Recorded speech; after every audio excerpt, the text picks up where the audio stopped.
Hey guys, welcome to the vlog. I wanted to tell you about a couple of things I just watched. It's super neat. I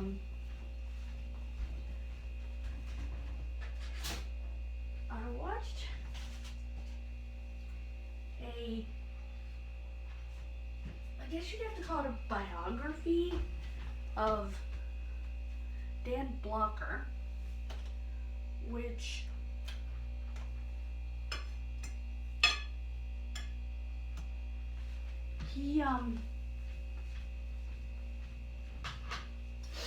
I knew about him, even though he died 2 years before I was born.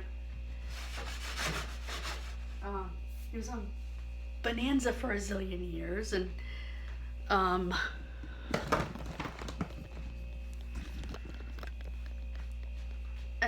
my dad told me stuff,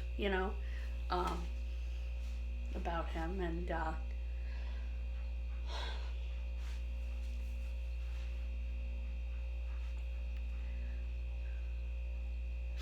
watching that biography was interesting because it really showed. And by the way, I'm making eggs. Making an egg sandwich. I'm going to some cheese for said egg sandwich.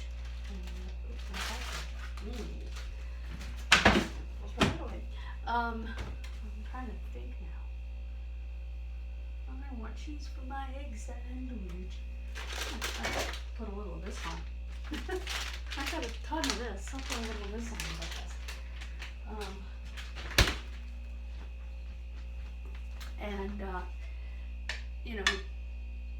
The extraordinary man that he was, he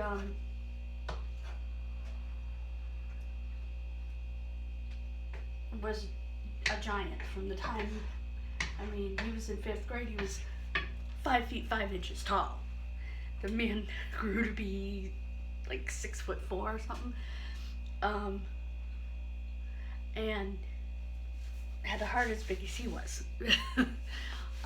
Forgive me, I'm just a little bit chilled.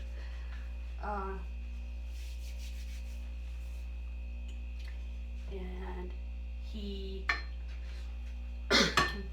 started working on westerns.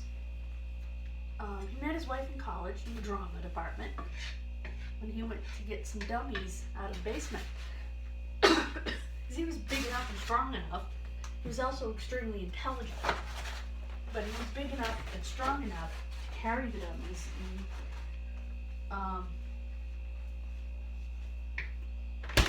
And they knew that. They knew he could carry a couple of dummies at once. So they said, "Hey Dan, you want to go down and get the dummies?" Sure. And he met the lady that would be his wife. For him, it was love at first sight. There we go. Her, not so much. I don't know why you said goodbye.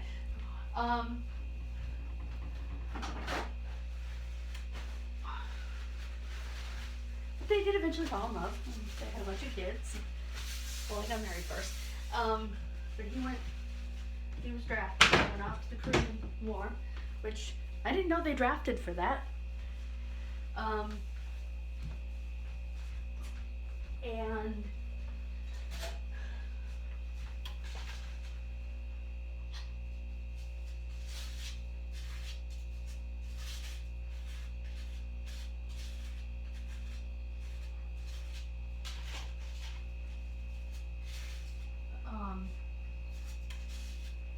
when he came back, first thing he did was marry Ophia.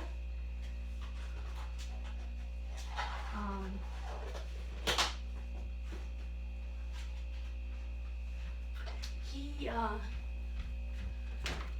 like I said, he went on to be in a bunch of westerns because evidently the casting agent saw him talking on a payphone, western cowboy sort of get up, and he was from Texas. He was a small town in Texas. That was probably the way he dressed, and That's kind of funny. So,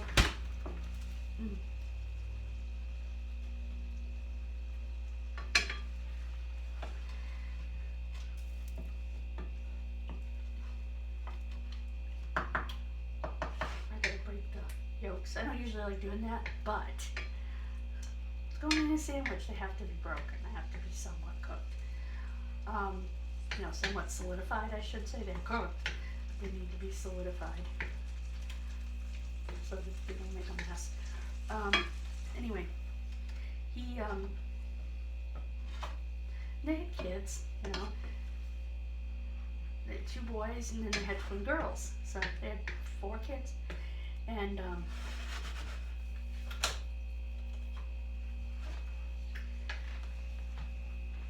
after doing a whole bunch of westerns, he got the job on Bonanza. And it became a household name, basically, the whole show. And he would have had the career that Michael Landon had after that, had he not, died. Now, how did he die, you ask? If you're a particularly young person, you might not know. He actually died of a rare complication. He developed a pulmonary embolism in his lung after surgery to remove his gallbladder. At the age of 43 in 1972, which devastated his family, his fans, everybody. And there was a story. 2 years earlier, he'd been on an airplane, and there was a kid on the plane, maybe 18 years old, who had been, 18, 19 years old, had been drafted to Vietnam, and he started talking to the kid, because the kid realized, oh my God, I'm sitting next to Haas, and was afraid to talk to him, intimidated, not only by his giant size, I would imagine, but also just the fact that he's sitting next to Haas, and he,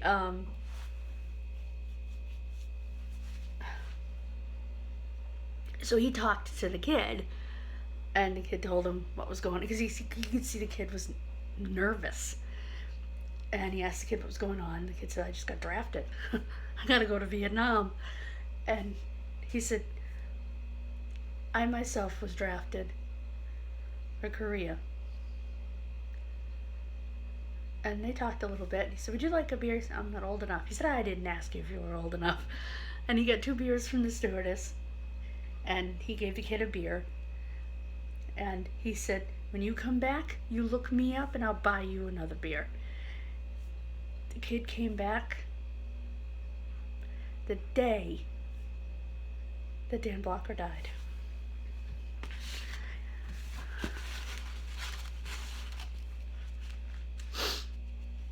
Yeah. When he made it big and he was able to buy a nice home and stuff, he called his parents, their little store, and said, sell the store, do something with it, come out here to California, because I'm going to give you a house and retire you. And so his dad had stayed behind to train another family member to run the store. And 3 weeks before they were to move out to California and retire, his father died. But his mother did move out there. She moved in with them, and I watched another video too, another sort of biography.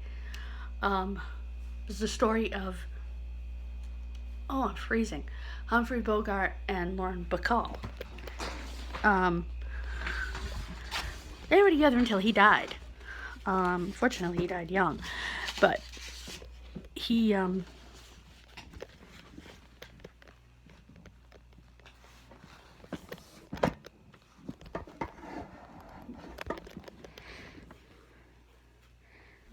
but they were a rarity in Hollywood.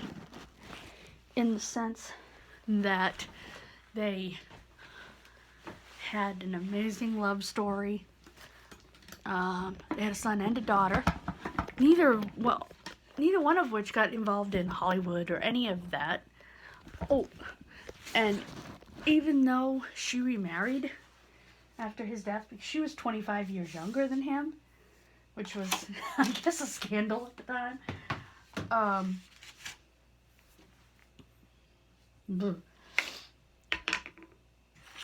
She, and I do have a video, by the way, on the tablet that I'm going to put up. Excuse me. And,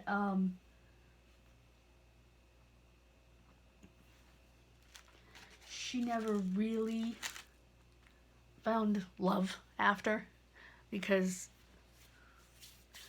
Humphrey was the love of her life. So she married Jason Robards, but Jason Robards was a drunk, and she got rid of him.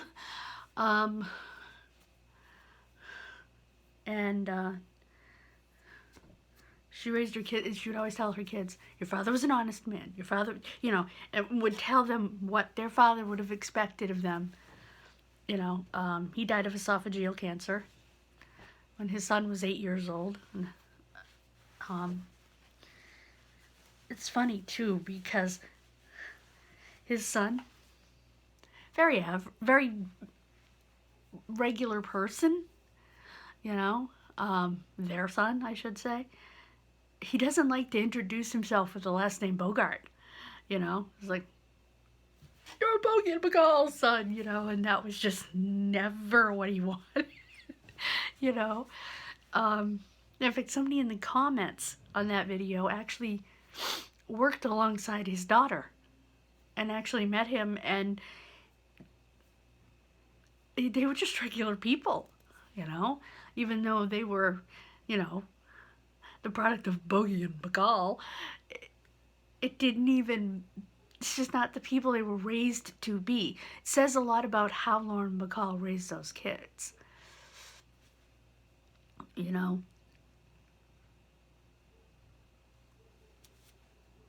Neither of her kids followed her and their father into Hollywood.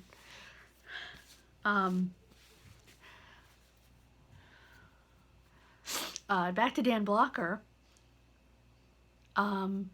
Most of his kids didn't either. He has one son that is a producer. But they don't act, they...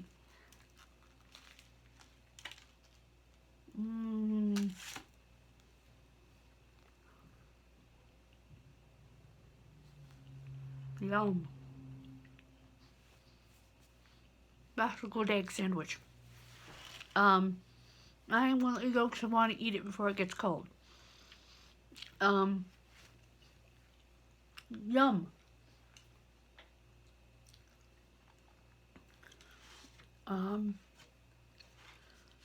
I really enjoyed that, I don't have any update on Paul yet. As promised, though, I do have an update on Sebastian. He's on 3 different antibiotics. One goes in his G-tube, the other 2 are through a line in his neck.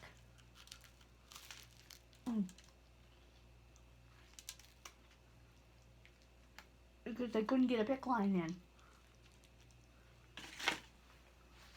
in his arm. So, and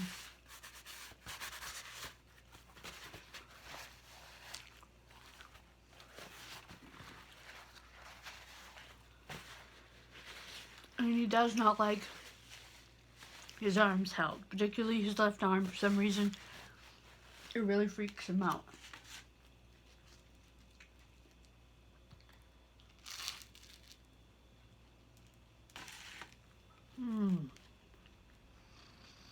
On toasted wheat bread. It's perfect. Anyway, thank you so much for watching. I hope you enjoyed this. It was a different video.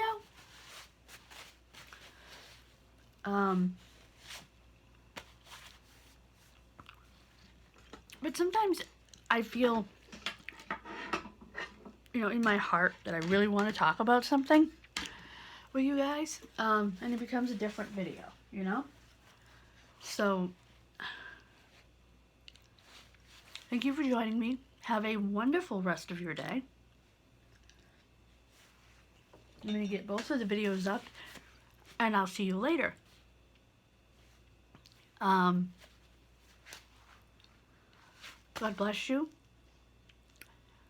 Have a wonderful day. Bye-bye.